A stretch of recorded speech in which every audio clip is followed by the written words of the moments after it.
Hey guys, and welcome back to my channel, Blue Nose Trading. My name is Tori Solis, and today I'm going to be testing out this Lilac glaze from Penguin Pottery Supply.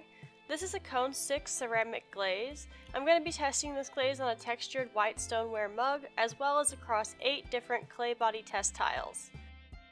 This is how the package arrived. Love the little sticker. Gonna put that on my truck.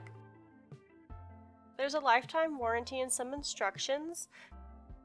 This glaze is Lilac. It's part of an opaque series of mid-fire glazes rated for cone 6. This glaze is listed as lead-free, non-toxic, and food-safe. The sides of the jar have all your general safety guidelines and general use instructions. Before I get into this jar, I'm going to brace the lid with my fingers and shake the holy tar out of it. After a thorough shaking, I'm going to peel the unsatisfying peel of the security seal. I really like it when these come off in one clean pull. I'm going to clean up this mess, and then I'm going to make sure that this jar is thoroughly mixed with a quick blast from my power drill and egg beater attachment. No telling how long this glaze was sitting somewhere before it got to me, so it's best to make sure that it is very well mixed. After mixing, it's time to apply the glaze to the test tiles and the test mug. I brush on my glazes in most cases, so I will be brushing them on for these tests. This glaze is a great consistency for brushing. It dries at a good speed that allows an even spread without clumping or cracking. I imagine if you are the kind of person who would prefer to dip glazes, that you're going to need to thin this out just a little bit. I like to test glazes on many different clay bodies to see how they generally act on different colors. I know we're all using a wide variety of different clays, and results are still always going to vary to some extent. There are so many different factors in firing, from your kiln to clay body's composition and your application. The list goes on, but hopefully this can help you get a general sense of this glaze's behavior. Fresh out of the cone 6 firing, we have our Lilac glaze test tiles.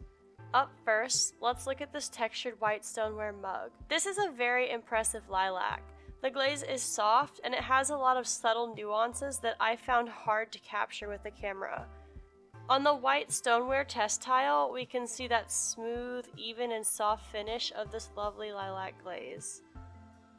The glaze came out a slight bit more matte on Laguna speckled buff, but still a very nice surface overall.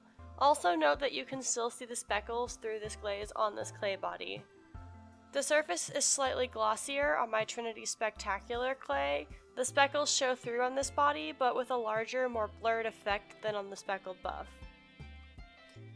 This glaze is everything you would expect it to be on Laguna B mix. The color is true, it doesn't run, it's a really nice lilac.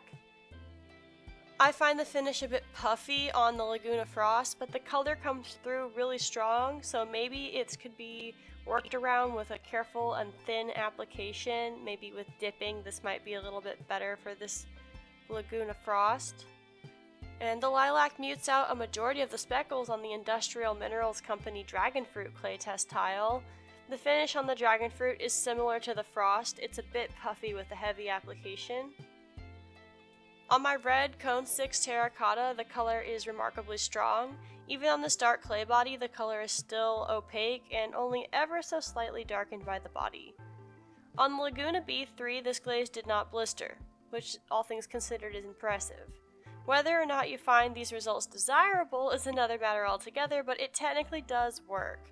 At least it seems so from this test tile result. Sometimes on a whole piece of a black thing like the Laguna B3 clay, things don't always match the test tiles, but you know, the tile looks okay.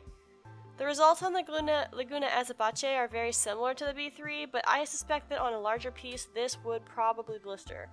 Almost everything blisters on this clay body, and this test tile looks like it was really close to blistering. Well, that's all the test results from this week. You can check out the video description for a link on where you can find this glaze. If you'd like to help support my channel so I can make more glaze test videos for you, you have 2 options. The first option is to buy a pot on my website, bluenosetrading.com, and the second option is to become a supporter of my work at patreon.com/bluenosetrading. As a patron, you'll get early access to all of my videos. Thank you so much for tuning in this week, guys. Remember that you have great ideas that are worth exploring. Drink lots of water, and I will see you next week.